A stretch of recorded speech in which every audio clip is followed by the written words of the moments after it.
जो कुछ भी आपको इंसुलिन के बारे में बताया गया है उसे भूल जाओ।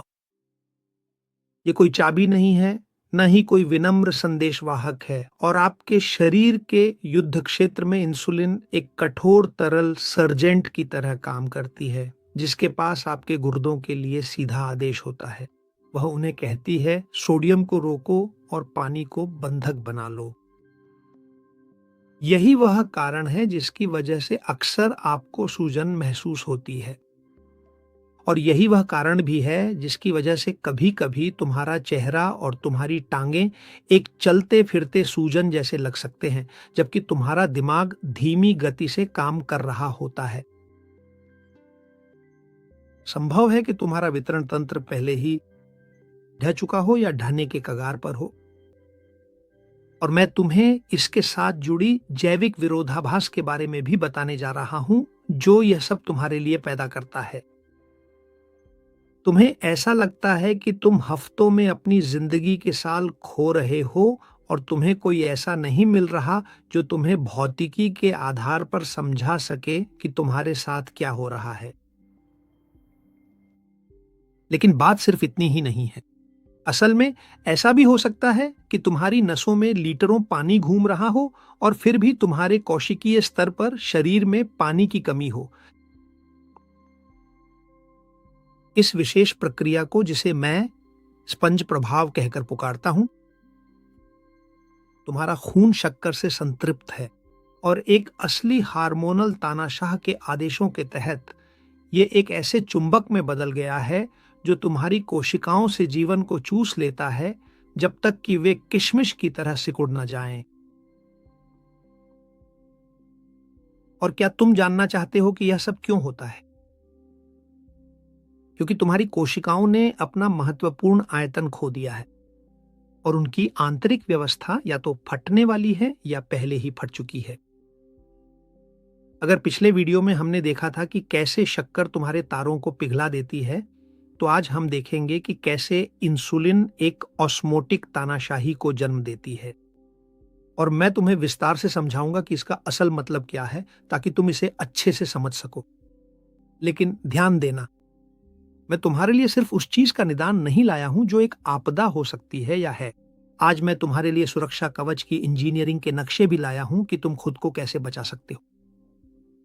मैं तुम्हें सिखाऊंगा कि कैसे उच्च गुणवत्ता वाली वसा और एक ऐसा कॉन्टैक्ट क्लीनर इस्तेमाल करना है जिसकी शायद तुमने कल्पना भी नहीं की होगी, ताकि तुम्हारा इलेक्ट्रिकल सिस्टम फिर से चमक सके। अब समय आ गया है कि तुम लॉजिस्टिक्स के शिकार रहना छोड़ दो और अपनी खुद की जिंदगी के मुख्य इंजीनियर बनना शुरू करो। देखो, मैं चाहता हूं, या मुझे अच्छा लगेगा कि तुम अपने दिमाग से वो छवि मिटा दो जो हमेशा तुम्हें बेची गई है, वो कि इंसुलिन एक दयालु सी छोटी चाबी है जो दरवाजा खोलती है ताकि शक्कर अंदर आ सके। असल में सच कहूं तो मुझे यह कहते हुए अफसोस हो रहा है, लेकिन यह 5 साल के बच्चों के लिए एक सच्चा परिकथा जैसा है। यह न तो सच है और न ही घटनाओं की सच्चाई को दर्शाता है। असल जिंदगी में तुम्हारे मंदिर यानी तुम्हारे शरीर में इंसुलिन कोई चाबी नहीं है। जैसा कि मैंने कहा, यह तो एक फ्लूइड्स का सार्जेंट है, एक ऐसा आदमी जिसके पास अधिकार है और जो उसका इस्तेमाल करता है। और इस सार्जेंट का स्वभाव भी हजारों शैतानों जैसा खराब है। जब तुम्हारे शुगर का स्तर बढ़ता है तो पैंक्रियास डर जाता है, और फिर क्या करता है?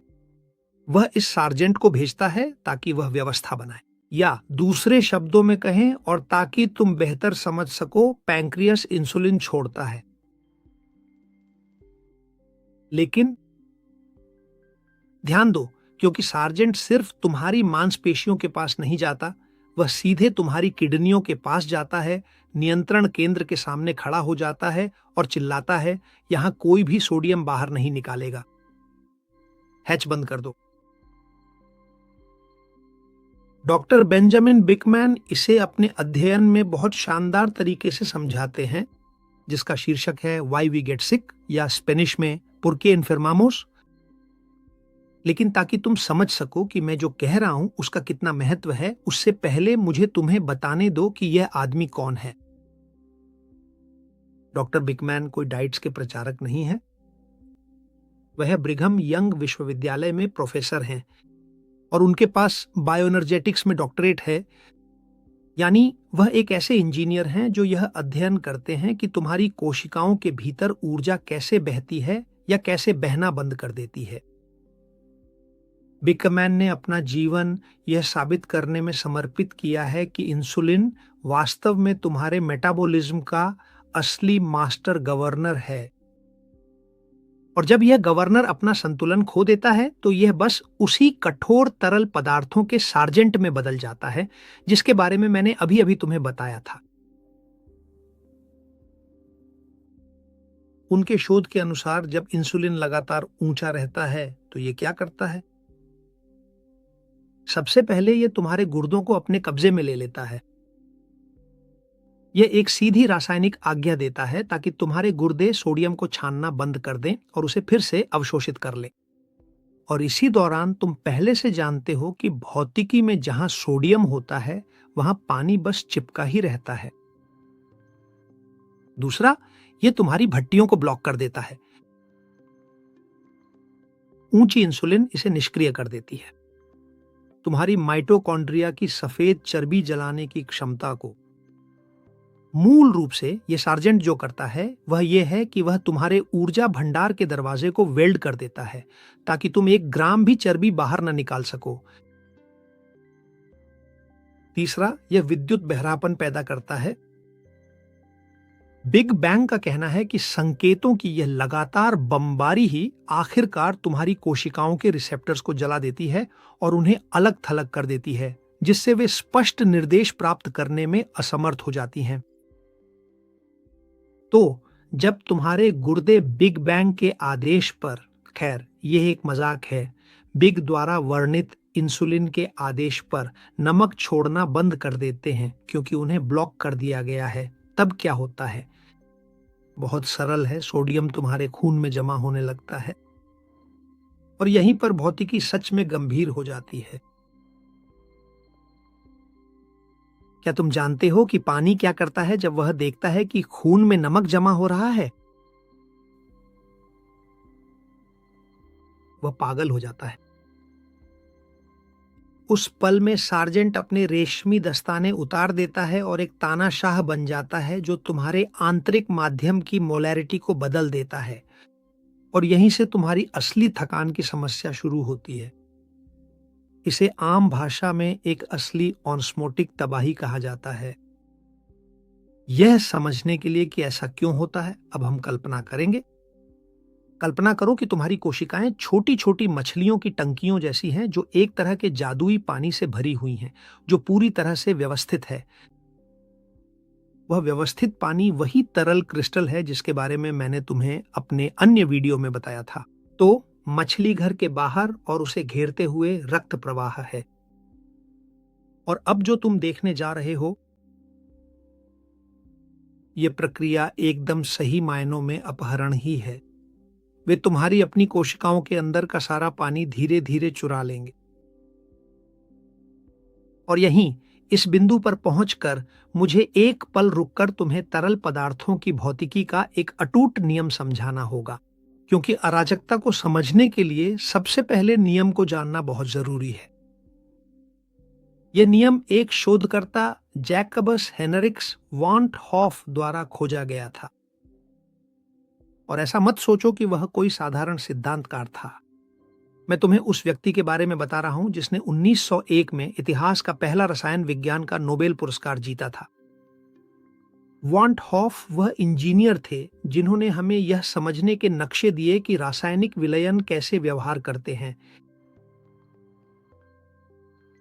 उन्होंने यह खोजा कि चीनी या नमक केवल वहां तैर नहीं रहे होते, बल्कि वास्तव में वे एक वास्तविक भौतिक दबाव, एक शक्ति, एक असली खिंचाव की शक्ति उत्पन्न करते हैं जिसे हम ऑस्मोटिक प्रेशर के नाम से जानते हैं।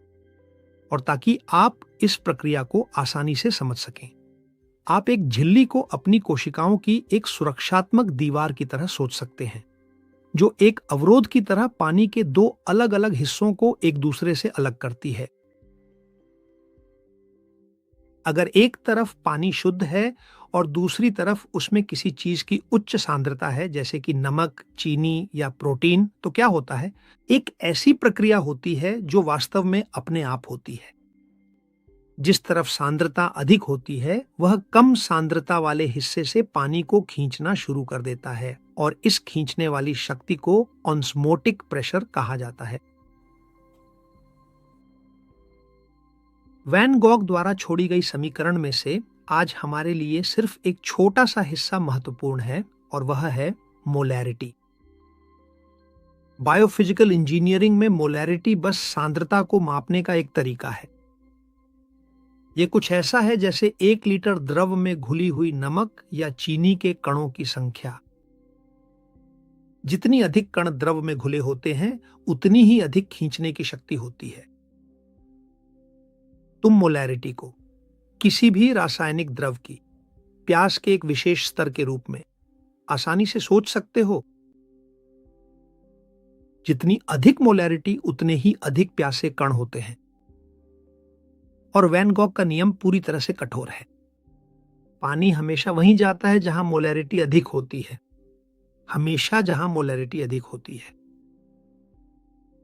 यानी सघन पक्ष हमेशा पतले पक्ष से पानी को अपनी ओर खींचता है। इसे समझने के लिए घुलनशील पदार्थ यानी नमक या चीनी बस प्यासे होते हैं, और जहां घुलनशील पदार्थ की अधिकता होती है, वहां भौतिक तंत्र पानी को वहां भेजकर संतुलन बनाने की कोशिश करता है, सिर्फ उसे पतला करने के लिए। देखो, तरल पदार्थों की भौतिकी में एक नियम है जिसे तोड़ा नहीं जा सकता। मैंने अभी अभी तुम्हें बताया, इसे ऑस्मोटिक प्रेशर कहते हैं। लेकिन अक्षरों से डरना मत, क्योंकि आखिर में इसका मतलब बहुत ही सरल है। पानी हमेशा हमेशा हमेशा वहीं जाता है जहां ज्यादा लोग या ज्यादा कण होते हैं, अगर हम इसे सही नाम से बुलाएं। ये वही मशहूर अपहरण है जिसके बारे में मैंने थोड़ी देर पहले बात की थी। और अब इन बातों को सार्जेंट इंसुलिन से जोड़ो। अगर सार्जेंट ने तुम्हारी किडनियों को ब्लॉक कर दिया है और तुम्हारा खून सोडियम और ग्लूकोज से भर गया है, तो तुम्हारे खून की मोलैरिटी के साथ क्या हुआ है? बहुत आसान है, ये बहुत बढ़ गई है। तुमने अपनी रक्त धारा को एक विशाल स्पंज में बदल दिया है, जिसमें एक विनाशकारी ऑस्मोटिक प्रेशर है।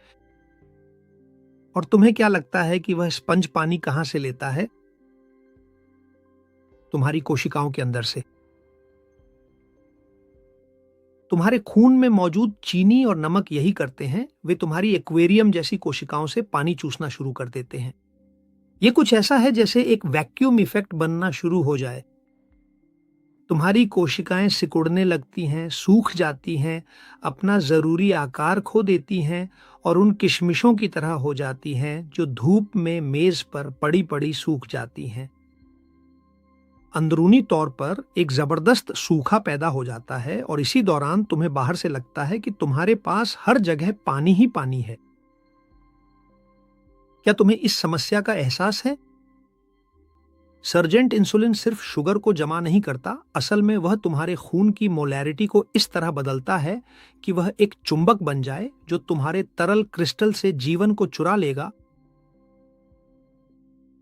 क्या आपने कभी महसूस किया है कि आप बार बार पानी पीते हैं, लेकिन फिर भी आपका मुंह सूखा रहता है और आपकी आंखें थकी हुई लगती हैं? तो अब आपको पता चल गया है कि कौन आपका पानी चुरा रहा है। और अब आप खुद ही इन बिंदुओं को जोड़ें। लेकिन आपकी मदद के लिए चलिए एक बार फिर से दोहराते हैं। जब आपकी इंसुलिन लगातार ज्यादा रहती है, तो यह आपके किडनियों को सोडियम न छोड़ने का आदेश देती है। और वह आदेश मिलने के बाद सोडियम आपके रक्त में और आपकी कोशिकाओं के आसपास के तरल पदार्थ में बना रहता है। अचानक आपकी कोशिकाओं के बाहरी भाग में आंतरिक भाग की तुलना में कहीं अधिक परासरण दाब होता है और आपका खून मूल रूप से पानी को आकर्षित करने वाला चुंबक बन गया है। भौतिकी के नियम के अनुसार संरचित जल यानी H3O2 जो आपकी कोशिकाओं के अंदर काम कर रहा होना चाहिए, बस खींच लिया जाता है। इसे जबरदस्ती बाहर की ओर खींच लिया जाता है ताकि आपके खून में मौजूद अतिरिक्त नमक और शक्कर को पतला किया जा सके। और इसका तकनीकी परिणाम क्या होता है कि आपकी कोशिकाएं बस अपना महत्वपूर्ण आयतन खो देती हैं। जैसा कि मैंने कहा था, आपकी कोशिकाएं किशमिश की तरह सिकुड़ जाती हैं। इसे मैं एक बड़ी बाट के बीच आंतरिक सूखा कहता हूं। आपकी नसों में लीटरों पानी बह सकता है, आप फूले हुए और भारी महसूस कर सकते हैं, फिर भी आपकी कोशिकाएं प्यास से मर रही हैं क्योंकि दबाव की भौतिकी ने आपके रक्त प्रवाह को एक असली स्पंज में बदल दिया है जो उनसे जीवन छीन लेता है। वह प्रसिद्ध सार्जेंट इंसुलिन। बिल्कुल सही, इंसुलिन ने आपके खून को एक स्पंज में बदल दिया है जो आपकी कोशिकाओं से जीवन छीन रहा है। और अब मैं आपको इसे एक और नजरिए से दिखाने जा रहा हूं जिसे शायद आपने भी अनुभव किया होगा। कल्पना कीजिए या याद कीजिए कि कभी आपने कुछ बहुत मीठा या प्रोसेस्ड खाया हो और कुछ ही घंटों बाद आप फूले हुए महसूस करते हैं। अचानक आपकी उंगलियों की अंगूठियां कसने लगती हैं या पहनने में नहीं आती और आपकी आंखें भारी सी महसूस होती हैं। मैं आपको एक और उदाहरण देने जा रहा हूं। एक और उदाहरण, और शायद इससे आप इस स्थिति की कल्पना कर सकें। आप आईने के सामने जाते हैं, खुद को देखते हैं और फूला हुआ महसूस करते हैं और खुद से कहते हैं, मैं मोटा हूं या मैं मोटी हूं।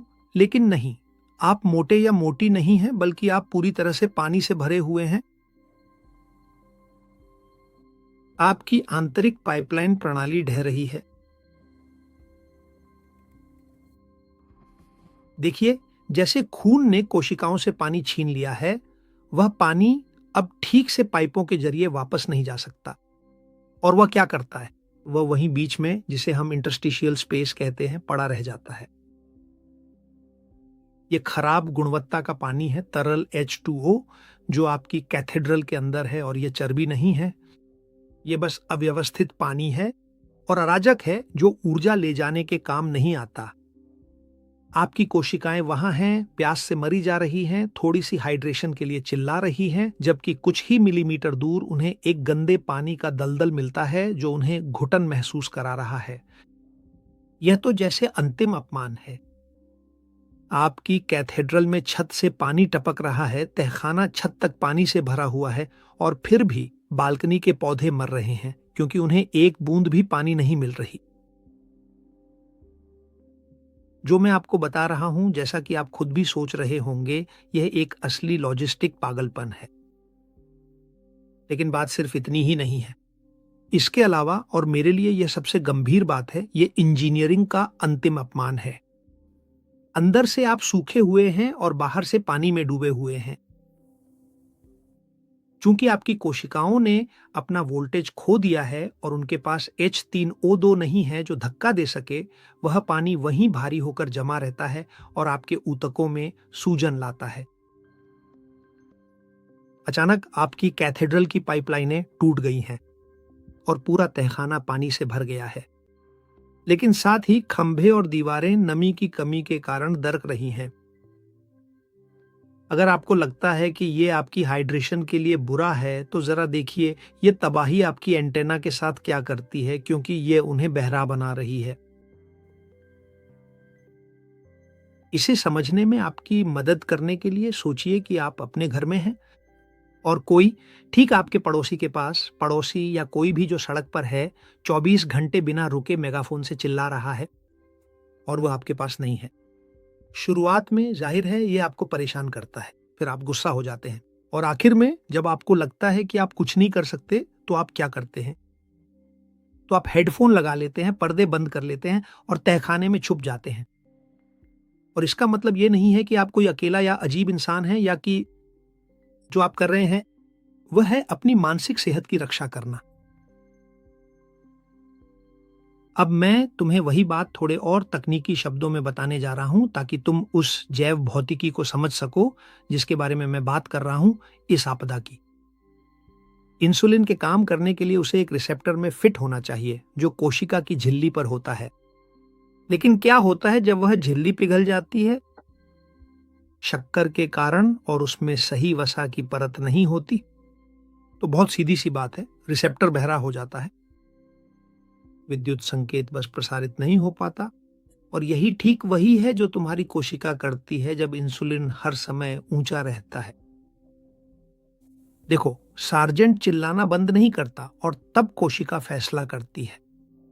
अपने रिसेप्टर्स, अपनी एंटेना को साइटोप्लाज्म के अंदर छुपा लेती है। यह कुछ ऐसा है जैसे वह बहरा हो जाती है, लेकिन वह यह केवल अपनी जीवित रहने की प्रवृत्ति के कारण करती है। और अब देखना कि आगे क्या होता है। जब शरीर देखता है कि कोशिका प्रतिक्रिया नहीं दे रही है, तो वह क्या करता है? तो वह एक तार्किक गणना में गलती कर बैठता है। वह और भी जोर से चिल्लाने के लिए 10 और सार्जेंट भेज देता है। और जब देखता है कि शुगर कम नहीं हो रही, तो अग्न्याशय प्रतिक्रिया करता है और भी ज्यादा इंसुलिन बनाता है।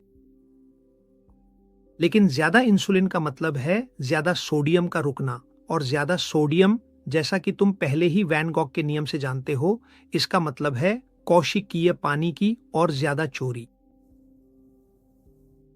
इंजीनियरिंग की दुनिया में इस पूरी प्रक्रिया को एक फीडबैक लूप के नाम से जानते हैं।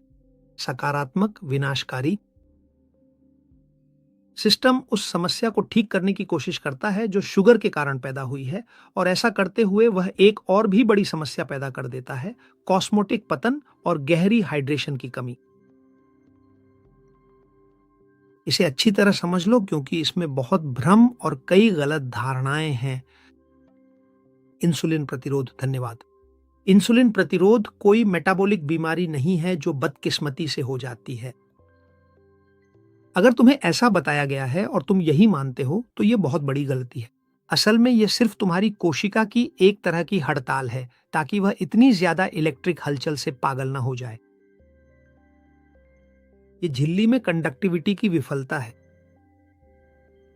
तुम शून्य में चिल्ला रहे हो क्योंकि संचार का हार्डवेयर बस खराब हो चुका है। लेकिन देखो, अभी एक और समस्या है जिस पर विचार करना चाहिए। क्योंकि चीनी न केवल तुम्हारी कोशिकाओं को बहरा बना देती है और तुम्हारा पानी छीन लेती है, बल्कि वह सचमुच उन रस्सियों को भी जला रही है जो तुम्हें खड़ा रखती हैं। और अब तैयार हो जाओ, क्योंकि अब मैं तुम्हें फैशिया के बारे में बताने जा रहा हूं। और ये एक आपदा जैसा लगता है, हाँ सच में, लेकिन चिंता मत करो, क्योंकि हम समाधान ढूंढ लेंगे।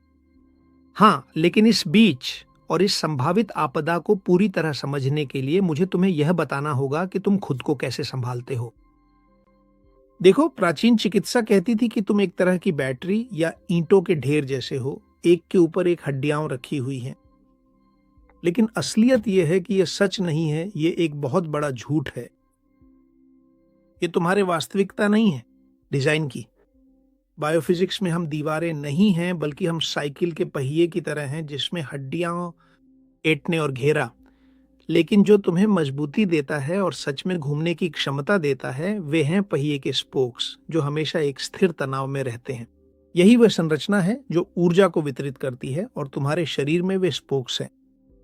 वे कोलेजन से बने होते हैं। कोलेजन वैसे लगभग जादुई कहा जा सकता है, क्योंकि यह एक जैविक फाइबर ऑप्टिक है जो तुम्हारे पूरे शरीर में बिजली और संरचित पानी ले जाती है। तो ठीक है, यही त्रिआयामी जाल है जो फैशिया बनाता है। सोचो कि तुम्हारे मांसपेशियां, मेरी मांसपेशियां, अंग और नसें तुम्हारे अंदर डीली नहीं हैं। वे इस अबाधित जाल से लिपटी हुई हैं जो तुम्हारे सिर की चोटी से लेकर पैरों के तलवे तक जाती है। और बायोफिजिक्स में हम फैशिया को बायोटेंसिग्रिटी की एक प्रणाली के रूप में देखते हैं, सिर्फ एक साधारण आवरण के रूप में नहीं। और अब मैं जो कर रहा हूं, जैसा कि मुझे यकीन है कि तुम समझ रहे हो, वह है एक शुद्ध और ठोस भौतिक अवसंरचना के बारे में बात करना। और जाहिर है तुम मुझसे पूछोगे कि बायोटेंसिग्रिटी या संरचना की इंजीनियरिंग क्या है। फ्लोटिंग। तो ठीक है, यह शब्द मूल रूप से दो अवधारणाओं का मेल है, तनाव और अखंडता। बायोटेंसिग्रिटी इस पुरानी धारणा को तोड़ती है कि हम केवल हड्डियों के ढेर हैं। सामग्री अभियांत्रिकी में इसे सबसे अच्छी तरह से तब समझा जा सकता है जब आप एक संपीड़न संरचना की तुलना एक वितरित तनाव संरचना से करते हैं। देखिए, इस बारे में सोचिए।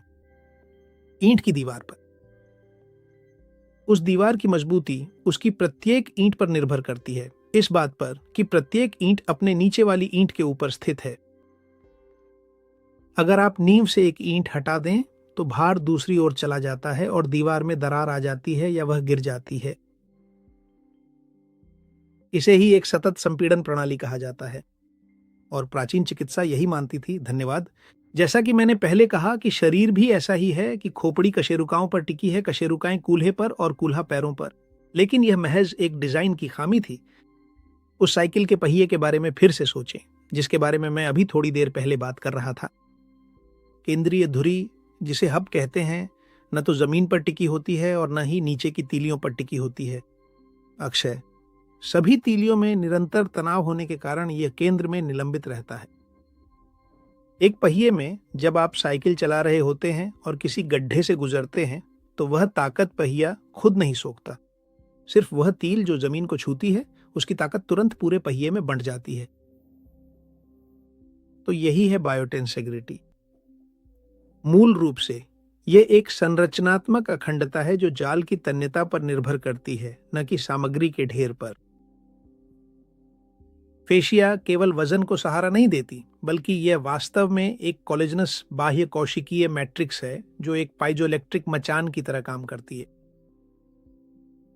खींचे या दबाए जाने पर फेशिया विद्युत संकेत उत्पन्न करती है और संरचित जल के लिए मूल रूप से 3 महत्वपूर्ण कार्य करती है।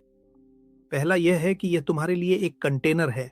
एक्सक्लूजन जोन यानी फेशिया मुख्य रूप से कोलेजन से बनी होती है, जैसा कि मैंने बताया था, और यह एक प्रोटीन है जो अत्यधिक जलप्रिय होती है, यानी इसे पानी बहुत पसंद है। कोलेजन फाइबर की सतहें ही वास्तव में वे हैं जो पानी को H3O2 की परतों में व्यवस्थित होने देती हैं। यानी फेशिया के बिना संरचित जल के पास टिकने के लिए कोई आधार नहीं होता, और यह ऐसे होता जैसे बिना बीम के गगनचुंबी इमारत बनाने की कोशिश करना। दूसरा, यह तुम्हारी जैविक फाइबर ऑप्टिक भी है। अपनी क्रिस्टलीय प्रकृति के कारण फेशिया एक सेमीकंडक्टर है। संरचित जल जो फेशिया से चिपका रहता है वह वास्तव में एक कम प्रतिरोध वाला चैनल बनाता है, और इससे यह संभव होता है कि जानकारी तुम्हारे शरीर में इतनी तेजी से यात्रा करे कि वह रासायनिक तंत्रिका संवेगों को भी शर्मिंदा कर दे। यह तुम्हारा आंतरिक ब्रॉडबैंड इंटरनेट जैसा है। और तीसरा, यह तुम्हारा चार्ज भंडारण भी है। देखो, एक सतत नेटवर्क होने के कारण फेशिया एक कैपेसिटेंस वितरण प्रणाली की तरह काम करता है। यह बनाए रखता है। धन्यवाद। यह पूरे शरीर में विद्युत आवेश को वितरित करता है और यह सुनिश्चित करता है कि अलग अलग क्षेत्रों में वोल्टेज न गिरे। तो ठीक इसी जगह पर वह खतरनाक और मूक हत्यारा चुपचाप सामने आता है, और फिर वह अपना सबसे भयानक और गंदा काम अंजाम देता है, जिसके बारे में किसी को भनक तक नहीं लगती। जब कभी भी शरीर में ग्लूकोज की मात्रा बहुत अधिक बढ़ जाती है तो इसके परिणाम स्वरूप अंत में फेशिया का ग्लाइकेशन होने की प्रक्रिया पूरी तरह से शुरू हो जाती है। आओ फिर से अपनी पहिए की इलास्टिक स्पोक्स पर लौटते हैं। ये ऐसा है जैसे उन्हें जलते हुए कैरामेल में डुबो दिया गया हो जो बाद में ठंडा हो जाता है। जब चीनी हमारे शरीर के कोलेजन फाइबर के साथ जुड़ जाती है तो यह वहां क्रॉस लिंक बनाने लगती है। लेकिन क्या आप जानते हैं कि इसका वास्तविक तकनीकी परिणाम क्या होता है? स्पोक्स अपनी कंपन करने की क्षमता खो देते हैं। फेशिया अपनी पाइजोइलेक्ट्रिक विशेषता खो देती है। यह बस बिजली के लिए अपारदर्शी हो जाती है और एक साधारण फाइबर ऑप्टिक केबल बन जाती है जो अब भंगुर हो गई है, और इसके अलावा ये कीचड़ से भर गई है। लेकिन बात यहीं खत्म नहीं होती।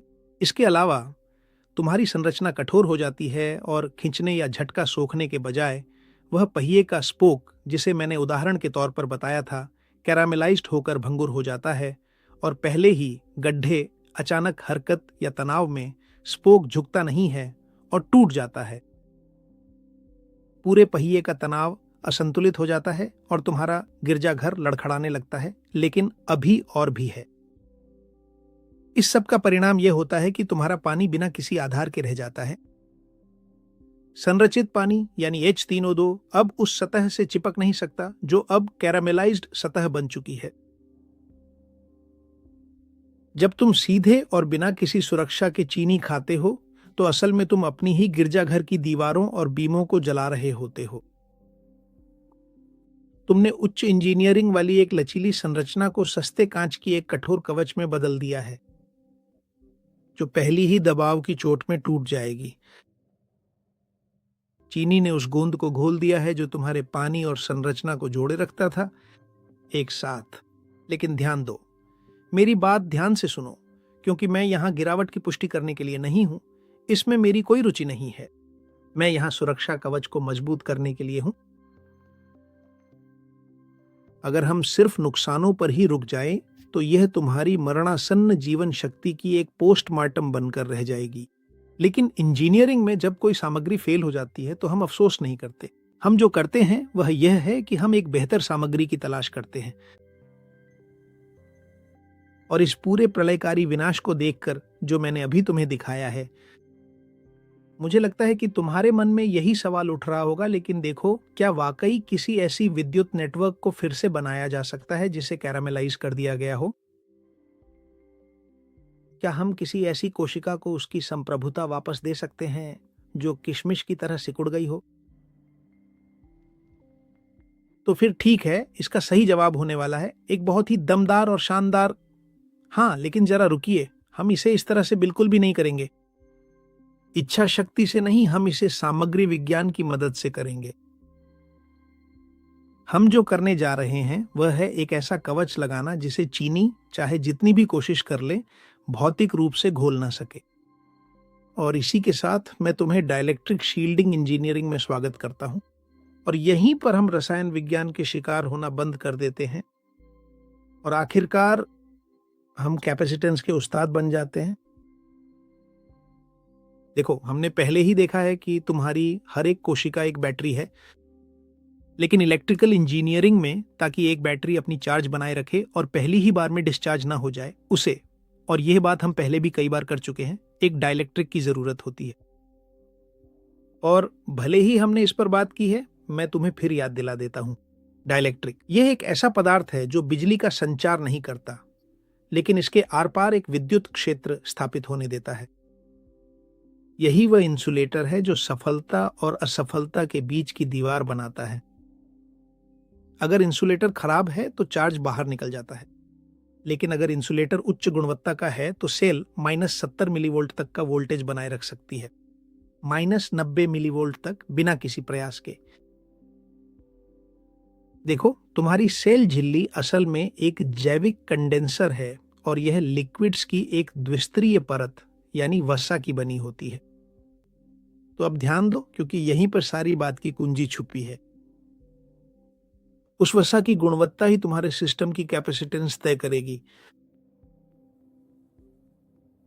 यानी तुम्हारी ऊर्जा को संचित रखने की क्षमता और हमेशा डिस्चार्ज की स्थिति में न रहने की क्षमता।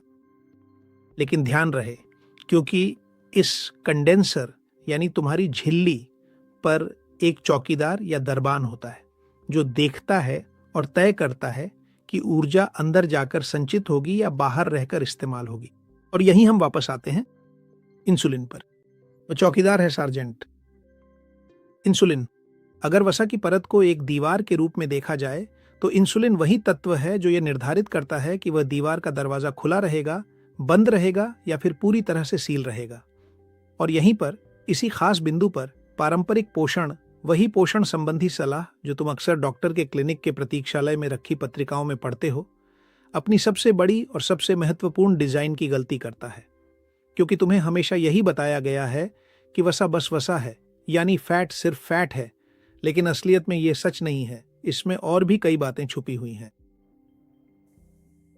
तुम्हारी कोशिका की विद्युत इंजीनियरिंग के लिए सभी वसाइयों एक जैसी नहीं होती, और इसे तुम्हें साबित करने के लिए, समझाने के लिए मैं तुम्हें उन 3 मुख्य समूहों से परिचित कराऊंगा जिनका उपयोग तुम अपनी दीवारें बनाने के लिए कर सकते हो। सबसे पहले ओमेगा 3 वसा, DHA और EPA। ये क्रिस्टल के सेमीकंडक्टर हैं। ये वसाएं लंबी होती हैं और इनमें कई डबल बॉन्ड्स होते हैं। ये वहां सजावट के लिए नहीं है। बायोफिजिक्स में ये डबल बॉन्ड्स असली इलेक्ट्रॉन बादलों की तरह काम करते हैं, जो अल्ट्रा तेज सिग्नल ट्रांसफर को आसान बनाते हैं। ओमेगा 3 के लिए धन्यवाद। ये हाईटेक वार्निश है जो झिल्ली को सील करता है और संरचित जलएच 3O2 को तुम्हारी कोशिका से जुड़ने की अनुमति देता है। देखो, यह समझना आसान है। ओमेगा 3 के बिना पानी के पास चिपकने के लिए कोई जगह नहीं होती और तुम्हारा लिक्विड क्रिस्टल बस बिखर जाता है। ऐसी वसाएं जैसे स्टीयरिक एसिड, जो उदाहरण के लिए शुद्ध कोको या घास पर पली गाय के मांस में पाया जाता है, ये झिल्ली के लिए कंक्रीट की तरह है। ये कठोरता, मोटाई देते हैं और यह सुनिश्चित करते हैं कि इंसुलेटर पूरी तरह से बंद रहे।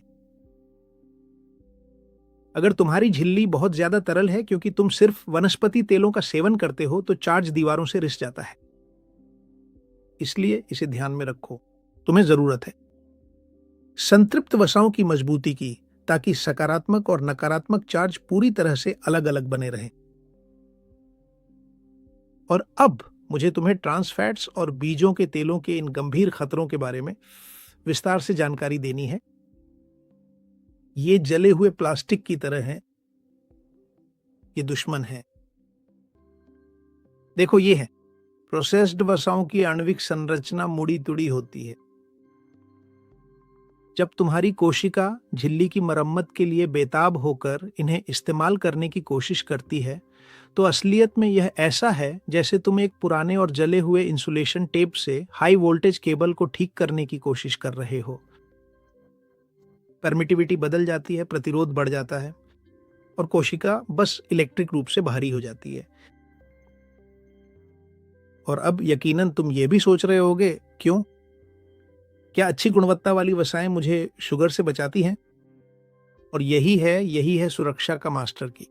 और मैं चाहूंगा कि तुम इसे मेरे साथ समझो, क्योंकि देखो, इसके अलावा ये बहुत आसान है।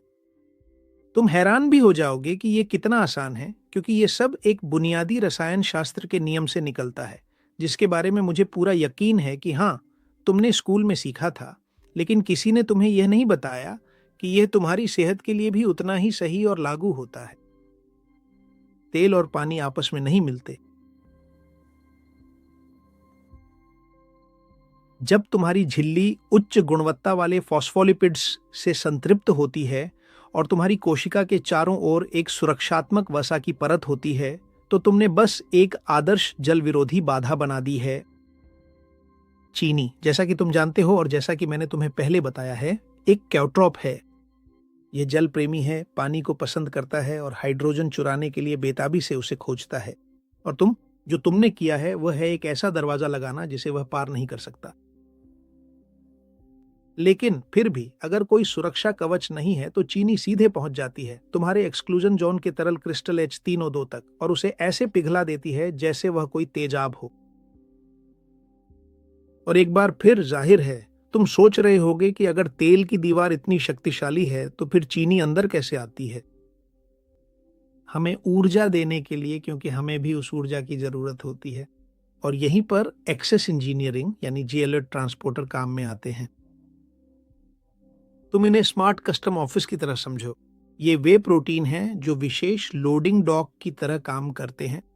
और चीनी, जिसके बारे में हम पहले ही जानते हैं कि यह एक अत्यंत संक्षारक तत्व है, उसे तुम्हारी सुरक्षित झिल्ली को छूने की अनुमति नहीं है और उसे दरवाजे पर इंतजार करना पड़ता है जब तक ये ट्रांसपोर्टर उसे एक सुरक्षित सुरंग के जरिए सीधे अंदर तक ले नहीं जाते।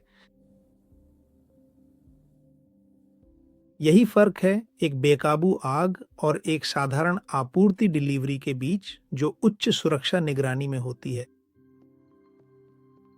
यानी यह वसा मूल रूप से हाइड्रोजन की एक मजबूत बॉडीगार्ड बन जाती है और किसी भी तोड़फोड़ करने वाले को सुरक्षित रूप से दूर रखती है, जबकि तुम्हारे शरीर के महत्वपूर्ण आंतरिक इंजन जैसे पंप, सोडियम और पोटेशियम अपनी ऊर्जा को बहुत ही व्यवस्थित और सटीक तरीके से प्रोसेस कर रहे होते हैं। और देखो, यहां तुम्हें बताना जरूरी है, बायोफिजिक्स में हुए अध्ययनों ने कुछ बेहद दिलचस्प साबित किया है और मुझे पूरा यकीन है कि यह तुम्हें जरूर रुचिकर लगेगा। जिन कोशिकाओं में कैपेसिटेंस ज्यादा होती है, यानी जिनका इंसुलेशन बेहतर होता है, वे ज्यादा समय तक जीवित रहती हैं। और यह मेरी कोई निजी व्यक्तिगत राय नहीं है, ये तो हमारे जीवन पर पूरी तरह से लागू होने वाली पदार्थ विज्ञान यानी मटेरियल फिजिक्स है। डॉक्टर टोनी हार्वर्ड या रेनाल्डो पाम्प्लोना जैसे शोधकर्ताओं ने अपनी जिंदगी के दशकों इसी विषय के अध्ययन में लगा दिए हैं। हेल्बर्ट ने अपनी प्रसिद्ध मेम्ब्रेन पेसमेकर थ्योरी के साथ यह साबित किया कि दीर्घायु का रहस्य मेटाबॉलिक दर में नहीं, बल्कि तुम्हारी झिल्लियों की डाइलेक्ट्रिक गुणवत्ता में छुपा है। अगर झिल्लियों में उच्च स्तर का इंसुलेशन है तो कैपेसिटेंस स्थिर रहती है और कोशिका को इलेक्ट्रिक छेदों को भरने में ऊर्जा खर्च नहीं करनी पड़ती।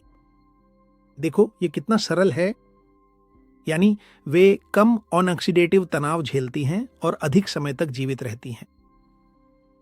और अपनी ओर से पाम्प्लोना ने भी यह स्पष्ट किया कि दीर्घायु झिल्लियों की असंतृप्तता की मात्रा के विपरीत अनुपात में होती है।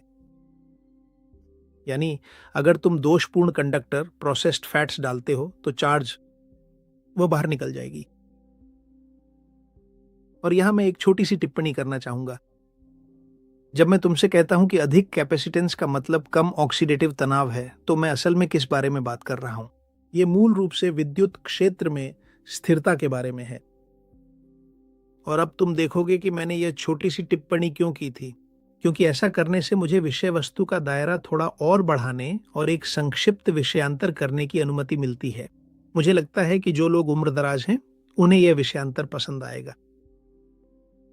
आओ एक पल के लिए इंसुलिन को भूल जाइए और मैं तुम्हें समझाऊंगा कि क्यों एक अच्छा इंसुलेटर उम्र बढ़ने के खिलाफ तुम्हारी सबसे अच्छी बीमा पॉलिसी है। और यह 3 तकनीकी कारणों से है। पहला कारण यह है कि इससे इलेक्ट्रॉनों का रिसाव रोका जा सकता है।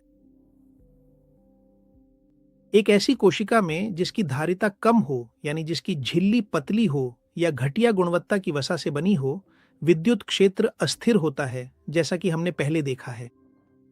और वे इलेक्ट्रॉन जो ऊर्जा बना सकते थे वे बस बाहर निकल जाते हैं। और इसका परिणाम यह होता है कि एक भागा हुआ इलेक्ट्रॉन बाहर निकलते ही सबसे पहले बेताबी से स्थिरता खोजता है, और उस स्थिरता को प्राप्त करने के लिए यह अपने सामने आने वाले पहले ऑक्सीजन परमाणु के साथ जुड़ जाता है और साथ मिलकर वे सुपरऑन ऑक्साइड रेडिकल का निर्माण करते हैं। हालांकि उच्च धारिता यह इतना मजबूत और स्थिर विद्युत क्षेत्र बनाता है कि यह एक वास्तविक विद्युत चुंबकीय पिंजरे के रूप में कार्य करता है और इलेक्ट्रॉनों को उनके चयापचय मार्गों में बनाए रखता है, और साथ ही यह उन्हें ऑक्सीजन के साथ प्रतिक्रिया करके ऑक्सीडेटिव धुआं बनाने से भी रोकता है। यानी उच्च धारिता वाली एक कोशिका उच्च इंसुलिन की तानाशाही के प्रति प्रतिरक्षित होती है। और क्यों, तुम मुझसे पूछोगे? तो बहुत सरल है, क्योंकि जब वोल्टेज स्थिर होता है इंसुलिन रिसेप्टर को चिल्लाने की जरूरत नहीं होती, हार्मोन के उच्च स्तर की भी नहीं। मैं कह रहा था उसे संकेत सुनने के लिए चिल्लाने की जरूरत नहीं होती। असल में इंसुलिन के प्रति संवेदनशीलता मूल रूप से सिर्फ संकेत की स्पष्टता का मामला है। और अब तुम दूसरा कारण देखोगे, क्योंकि इससे तुम अपनी माइटोकॉन्ड्रिया के रखरखाव का खर्च कम कर देते हो। जब तुम अपना वोल्टेज -70 मिलीवोल्ट या -90 मिलीवोल्ट जैसे स्तरों पर बनाए रखते हो, तो यह सब एक निरंतर ऊर्जा की मांग करता है। और माइटोकॉन्ड्रिया का काम है लगातार ईंधन जलाना ताकि सोडियम पोटेशियम पंप को ऊर्जा मिलती रहे, ये तो तुम जानते ही हो। तो देखो, कम कैपेसिटेंस के साथ, यानी एक झिल्ली जिसमें रिसाव हो, ये कुछ वैसा ही है जैसे एक टायर को फुलाए रखना जिसमें छेद हो, जो पूरी तरह छेदों से भरा हुआ है। कंप्रेसर यानी माइटोकॉन्ड्रिया को लगातार काम करना पड़ता है, अपनी क्षमता से 3 गुना ज्यादा। और ज्यादा माइटोकॉन्ड्रियल काम का मतलब है ज्यादा उप उत्पाद, ज्यादा विषैले तत्व और साथ ही ज्यादा रेडिकल्स, फ्री रेडिकल्स। लेकिन इसके विपरीत उच्च कैपेसिटेंस और एक इंसुलेटेड झिल्ली के साथ कोशिका न्यूनतम प्रयास में चार्ज को बनाए रखती है। माइटोकॉन्ड्रियल मोटर काम कर सकता है कम गति पर और साथ ही साफ और कुशल ऊर्जा पैदा कर सकता है, और यह सब बहुत कम ऑक्सीडेटिव अपशिष्ट के साथ करता है। और यहाँ एक और बात है, कम माइटोकॉन्ड्रियल गति का मतलब है माइटोकॉन्ड्रियल डीएनए को कम नुकसान और विस्तार में कोशिका का जीवन भी कहीं अधिक लंबा होता है। और तीसरा, रेडिएशन और विषाक्त पदार्थों के खिलाफ डाइलेक्ट्रिक लचीलापन। और यह महत्वपूर्ण है क्योंकि हम एक ऐसे वातावरण में रहते हैं जो बाहरी कैओट्रॉप्स से भरा हुआ है। और तुम जानते हो, विद्युत चुंबकीय विकिरण, भारी धातुएं और प्रदूषक, माफ करना, और रासायनिक प्रदूषक, विषाक्त पदार्थ और तरह तरह के हमलों की भरमार है। और ये सभी यही करते हैं, हमारे सिस्टम से इलेक्ट्रॉनों को चुराने की कोशिश करते हैं। हमारे सिस्टम से इलेक्ट्रॉनों को तो एक उच्च कैपेसिटेंस वाली कोशिका में अधिक विद्युत जड़ता होती है। उसका क्षेत्र इतना शक्तिशाली होता है कि बाहरी हस्तक्षेप चाहे जितनी भी कोशिश कर लें, तुम्हारे संरचित जल की संरचना को अस्थिर नहीं कर पाते। क्रिस्टल लिक्विड की सुरक्षा करते हुए झिल्ली यह सुनिश्चित करती है कि ऑक्सीडेटिव तनाव की श्रृंखला में फैलाव ना हो सके। और अगर इंसुलेटर मजबूत है तो ऑक्सीडेटिव आग बस शुरू होने से पहले ही बुझ जाती है। लेकिन अगर इंसुलेटर कमजोर है तो एक ही चिंगारी तुम्हारी पूरी सेलुलर बैटरी को घोल देती है। संक्षेप में, कैपेसिटेंस ही तुम्हारी विद्युत संप्रभुता का असली माप है। एक अच्छी तरह से इंसुलेटेड झिल्ली न केवल ऊर्जा को संचित रखती है, बल्कि यह भी सुनिश्चित करती है कि वह ऊर्जा जैविक ऑक्साइड में न बदले, जो अंततः तुम्हें नष्ट कर देगा। यानी तुम ज्यादा जीते हो क्योंकि विद्युत स्तर पर तुम्हारा घिसाव कम होता है। और यहां विचलन समाप्त होती है। बुजुर्गों को मेरा नमस्कार और मेरी ओर से शुभकामनाएं। आशा करता हूं कि आपको यह टिप्पणी पसंद आई होगी, जिसमें दीर्घायु के बारे में थोड़ी और जानकारी दी गई थी। लेकिन अब हम फिर से अपने मुख्य विषय पर लौटते हैं। जब वोल्टेज लगभग -70 मिलीवोल्ट के आसपास स्थिर रहता है तो मुक्त कण झिल्ली से आसानी से इलेक्ट्रॉन नहीं चुरा सकते। उनके पास जो विद्युत क्षेत्र होता है वह इतना मजबूत होता है कि वह कोशिका की अखंडता की रक्षा करता है।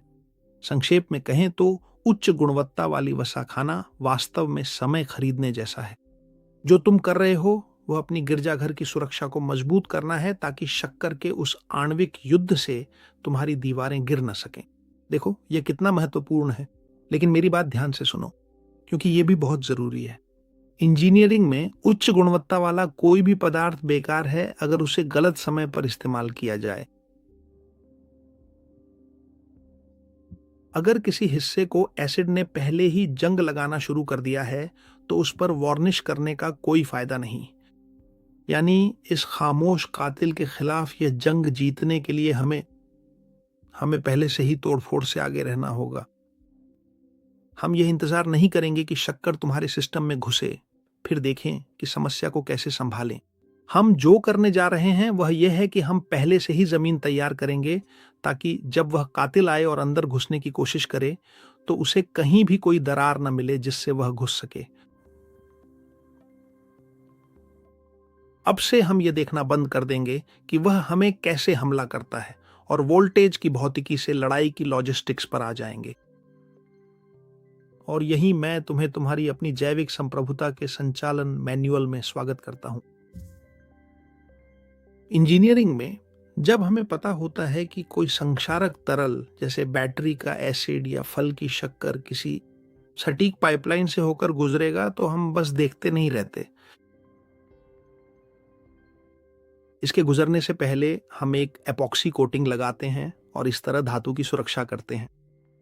ठीक वैसे ही तुम्हारे शरीर में फल या कोई भी कार्बोहाइड्रेट अपने कैओट्रोप प्रभाव के कारण बिल्कुल वही संभावित संक्षारक तरल है। इसका क्या मतलब है? इसका मतलब है कि तुम्हें पहले से उस कोटिंग के साथ खुद को तैयार करना चाहिए, जिसे हमारे मामले में मैं एक चर्बी की चटाई कहना पसंद करता हूं, क्योंकि वही तुम्हारी जैविक सुरक्षा परत होगी। और यहाँ तुम्हारे पास 3 चरण हैं जिन्हें हम एक एक करके विश्लेषित करेंगे। पहला चरण है रासायनिक संकेत या हाइड्रोलिक ब्रेक। देखो, धन्यवाद। ये सिर्फ खाने की विभिन्न चीजों को बिना किसी सोच विचार के और अव्यवस्थित तरीके से मिलाने के बारे में नहीं है। बल्कि यह तो हर एक पल में थोड़ा सा, बस थोड़ा सा मेहनत और बारीकी से काम को अंजाम देने के बारे में है। यदि आप कार्बोहाइड्रेट से 15 मिनट पहले उच्च गुणवत्ता वाले वसा का सेवन करते हैं, तो आप दो महत्वपूर्ण हार्मोन कोलेसिस्टोकिनिन और ग्लूकागॉन लाइक पेप्टाइड एक को सक्रिय कर देंगे। जीएलपी एक ये हार्मोन पाइलोरस में एक असली हाइड्रोलिक ब्रेक की तरह काम करते हैं, जो कि मैं आपको याद दिला दूं, आपके पेट का आउटलेट वाल्व है। और इसका परिणाम यह होता है कि आप गैस्ट्रिक खाली होने की प्रक्रिया को धीमा कर देते हैं। संभवतः आपको यह बात पहले कभी किसी ने नहीं बताई होगी, लेकिन इसके अलावा इस सिग्नलिंग चरण में नई बातें यहीं खत्म नहीं होती। मैं आपको इंजीनियरिंग का एक और ट्रिक बताने जा रहा हूं, जो मुझे उम्मीद है कि आपको पसंद आएगा। मैं आपको आपके रिसेप्टर्स के लिए एक पार्टिकल एक्सेलरेटर के बारे में बताने जा रहा हूं। देखिए, यह है ऑर्गेनिक सेब के सिरके में पाया जाने वाला एसिटिक एसिड। और आप मुझसे पूछेंगे, एक इंजीनियर असल में ग्लाइसेमिक लड़ाई से पहले सिरका क्यों इस्तेमाल करेगा? और देखिए, यह स्वाद के लिए नहीं है, बल्कि सिर्फ मांसपेशियों की इंपीडेंस के प्रबंधन के लिए है। एसिटिक एसिड आपके मांसपेशियों के GLUT4 रिसेप्टर्स के लिए एक असली अंतिम संपर्क क्लीनर की तरह काम करता है। और जब आप वसा के ठीक पहले पानी में घुला हुआ एक चम्मच सिरका लेते हैं, तो आप मूल रूप से यह कर रहे होते हैं कि आपकी मांसपेशियां इलेक्ट्रिक रूप से भूखी हो जाती हैं। हम इंसुलिन सार्जेंट से कह रहे हैं, शांत रहो, चिल्लाओ मत, सोडियम को बंदी मत बनाओ, क्योंकि मैंने पहले ही मांसपेशियों के पीछे से दरवाजे खोल दिए हैं। यानी जो तुमने किया है वह वसा के लिए एकदम सही पूरक बनाना है। वसा एक कालीन की तरह है, जबकि वसा शील्ड बनाती है ताकि शुगर कांच को ना घिस सके। सिरका यह सुनिश्चित करता है कि ग्लूकोज का ट्रैफिक मांसपेशियों की भट्टियों की ओर मुड़ जाए और खून में घूमता न रहे, जिससे शॉर्ट सर्किट हो सकते हैं। यानी, और ताकि तुम समझ सको, तुम खुद ही अपने लिए एक जैविक बाईपास बना रहे हो पूरी तरह से। चीनी की यह मात्रा तुम्हारे खून में ऐसे नहीं घुसेगी जैसे कोई विशाल लहर पानी के कांच के गिलास को अचानक तोड़ दे, बल्कि यह एक बहुत ही नियंत्रित बूंद की तरह धीरे धीरे आएगी, जिसे तुम्हारे शरीर का इंजन, इंसुलिन के स्तर और आयनिक पंप बिना किसी घबराहट या परेशानी के बहुत ही शांतिपूर्ण तरीके से संभाल सकते हैं। फिर आती है चरण 2, डाइलेक्ट्रिक वार्निश या झिल्लियों की सीलिंग। जब वह सिरका टर्मिनलों को साफ कर रहा होता है, तब वह उच्च गुणवत्ता वाली वसा जो तुमने ली है अवशोषित होने लगती है, तुम्हारे खून में यात्रा करती है और तुम्हारी झिल्लियों पर वार्निश करने लगती है। और यहां याद रखो जो हमने तरल क्रिस्टल H3O2 के बारे में बात की थी, ताकि वह पानी कोशिका से चिपका रहे और बनाए। तुम्हारी बैटरी को एक ऐसी सतह चाहिए जिसमें एक विशेष तनाव हो, और यहां ध्यान दो, सही वसा कोशिका की बाहरी सतह की जल अवरोधकता को बढ़ा देती है। यानी वसा की वार्निशिंग यह रोकती है कि ग्लूकोज, जो हाइड्रोजन की तलाश में बेताब है, वह उस पानी को छू भी न सके जो पहले से ही तुम्हारी कोशिकाओं की सतह पर संरचित है। सीधे शब्दों में कहें तो तुम अपने क्रिस्टल के संपर्क कोण की रक्षा कर रहे हो, और जो तुम कर रहे हो वह सचमुच अपनी गिरजाघर को उच्च तकनीक वाले वाटरप्रूफ कोटिंग से ढकना है। और इसी के साथ हम चरण 3 पर पहुंचते हैं, निर्माण सामग्री या इंजीनियर की पसंद। और यहां एक और बात है जो समझना भी जरूरी है। नहीं, सभी वसाएं इस सटीक सुरक्षा के लिए उपयुक्त नहीं होती। हमें ऐसे पदार्थों की जरूरत है जिनमें उच्च ऑक्सीडेटिव स्थिरता और बड़ी डाइलेक्ट्रिक क्षमता हो।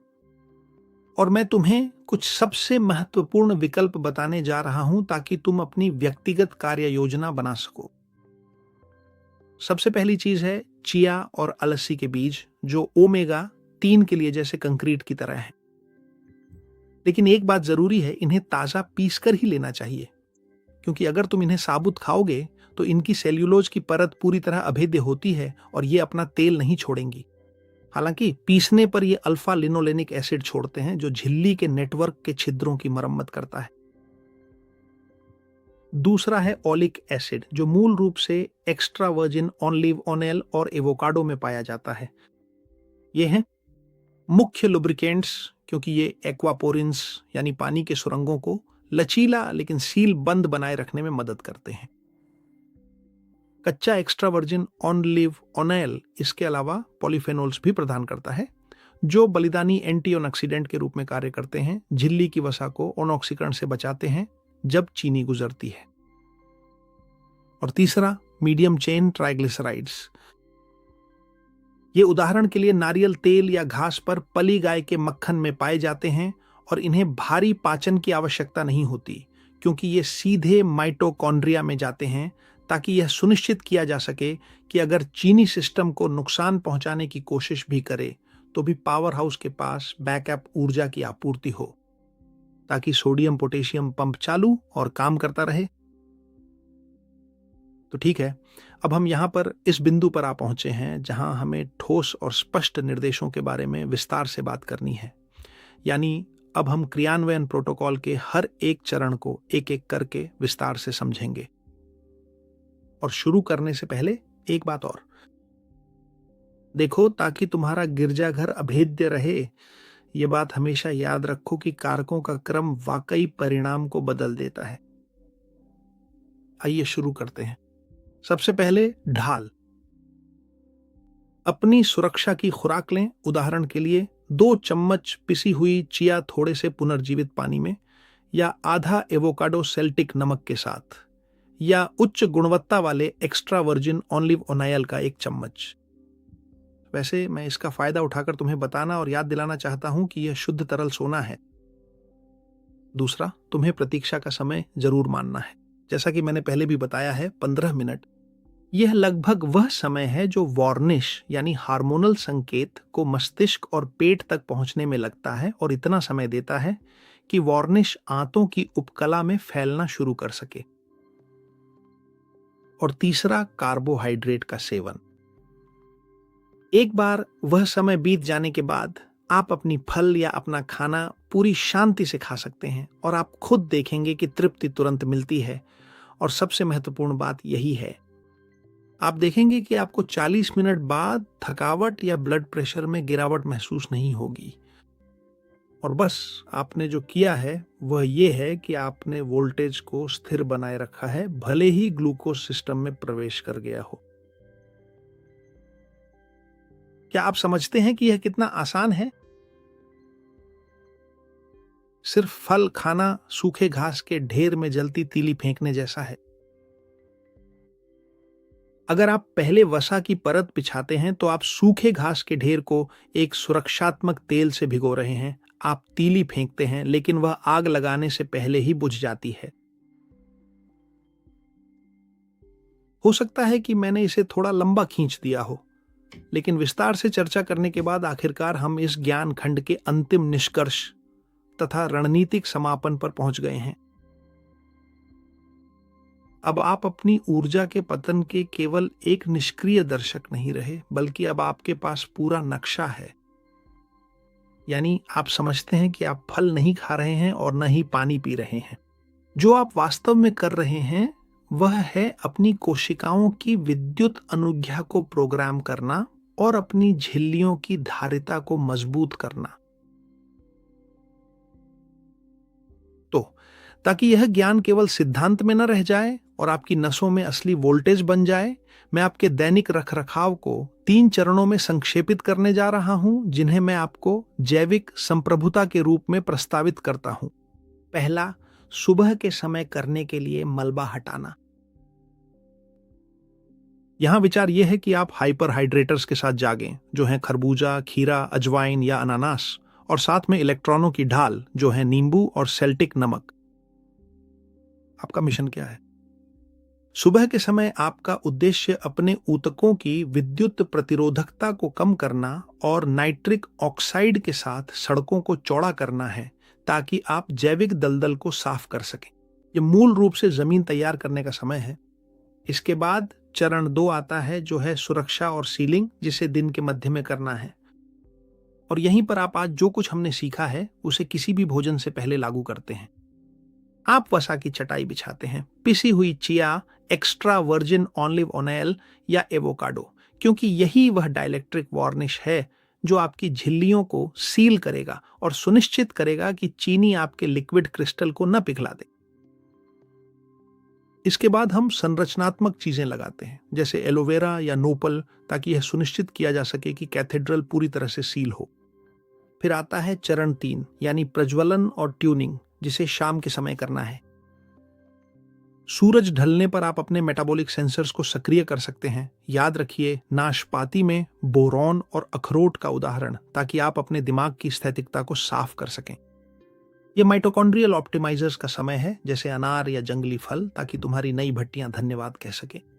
ये तुम्हारे लिए वो आधा लीटर शुद्ध मेटाबॉलिक पानी बनाएंगे जब तुम सो रहे हो, जिसके बारे में हमने किसी पिछले वीडियो में बात की थी। लेकिन यहाँ एक महत्वपूर्ण बात है। एक बात हमेशा ध्यान में रखो जो तुम्हें बताना जरूरी है। ये फल और सब्जियां जिनके बारे में मैं बात कर रहा हूं, यही एकमात्र रास्ते नहीं हैं। ये सिर्फ कुछ उपकरण हैं जिन्हें मैं खुद इस्तेमाल करता हूं और तुम्हारे साथ साझा करता हूं। लेकिन पूरी तरह से स्वतंत्र महसूस करो कि तुम उन चीजों की खोज, अनुसंधान और बदलाव कर सकते हो जो तुम्हें पसंद नहीं है या जो तुम्हारे क्षेत्र में उपलब्ध नहीं है। प्रकृति हमें अपनी कैथेड्रल को मजबूत करने के लिए कई रास्ते देती है। तुम्हारी संप्रभुता तुम्हारी इस क्षमता में भी है कि इन सिद्धांतों को अपनी वास्तविकता के अनुसार ढाल सको, क्योंकि तुम्हें सब कुछ करने की जरूरत नहीं है। तुम्हें मापना है, तुम्हें खुद को जानना है। मैं तुम्हें ये आधार दे रहा हूं ताकि तुम इन्हें जान सको, और जब तुम इस प्रोटोकॉल का पालन करोगे तो देखोगे कि कुछ अद्भुत होता है। मानसिक धुंध छंट जाएगी, और ऐसा इसलिए नहीं होगा कि तुम सोचने में ज्यादा मेहनत कर रहे हो, बल्कि इसलिए कि शारीरिक रूप से तुमने अपने तंत्रिका तंत्र की फाइबर ऑप्टिक केबल की मरम्मत की है, और तुम जीवित रहने के -20 मिलीवोल्ट के वोल्टेज से बढ़कर लगभग -70 या -90 मिलीवोल्ट की संप्रभुता तक पहुंच गए हो। यानी तुमने अपनी क्षमता वापस पा ली है। धन्यवाद, अपनी खुद की रोशनी को संभालने की क्षमता। अब चीनी तुम्हारी मालिक नहीं है। अब यह सिर्फ एक और ईंधन है जो एक ऐसे सिस्टम में जाता है जो सुरक्षित और नियंत्रण में है। यानी तुमने अपनी खुद की रोशनी को संभालने की क्षमता वापस पा ली है। लेकिन ध्यान से सुनो, क्योंकि यहीं पर ज्यादातर लोग असफल हो जाते हैं और हार मान लेते हैं। इसका कोई फायदा नहीं है कि तुमने अपनी गिरजाघर की दीवारों को मजबूत कर लिया है और तुम्हारे पास दुनिया की सबसे अच्छी पॉलिश है, अगर तुम्हारे सिस्टम का मुख्य स्विच चार्जिंग की स्थिति में ही फंसा रह गया है। तुम कल्पना करो कि तुम्हारा शरीर एक एटीएम की तरह है। ताकि तुम्हारी गिरजाघर की अर्थव्यवस्था चले, एटीएम को मूल रूप से 2 काम करने होते हैं। एक तरफ तुम्हें पैसे जमा करने देना, लेकिन सबसे जरूरी बात यह है कि जब तुम्हें जरूरत हो तो तुम्हें पैसे निकालने भी देना। तो देखो, इंसुलिन वह स्विच है जो उस पैसे की दिशा तय करता है। अगर स्विच चार्जिंग मोड में है तो ऊर्जा सिर्फ अंदर जाती है, वह जमा होती है, तुम्हारी चर्बी के भंडार में इकट्ठा होती है। और समस्या यह है कि जब तक स्विच वहीं है तब तक ऊर्जा का बाहर निकलना शारीरिक रूप से असंभव है। और फर्क नहीं पड़ता कि तुम डाइट करते हो या कितनी भी कोशिश करते हो, सिस्टम बस पूरी तरह से ब्लॉक है, और यह शुद्ध भौतिकी की वजह से है। तुम उस एटीएम से पैसे नहीं निकाल सकते जो सिर्फ जमा स्वीकार करता है।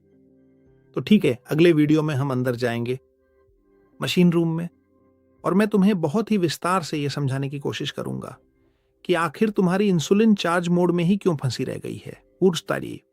इसके साथ ही सबसे महत्वपूर्ण बात यह है कि हम इसे एक विशेष तकनीकी इंजीनियरिंग का जोरदार झटका कैसे देंगे ताकि वह स्विच फिर से अपनी सही जगह पर वापस आ जाए और सफाई तथा डिस्चार्ज मोड की तरफ आसानी से घूम जाए। हम भंडारण का अंत खोजने जा रहे हैं। हम अनंत भंडारण का अंत जानेंगे और सीखेंगे कि कैसे अपने शरीर को खाली करें ताकि तुम्हारी ऊर्जा फिर से तुम्हारी नसों में बहने लगे।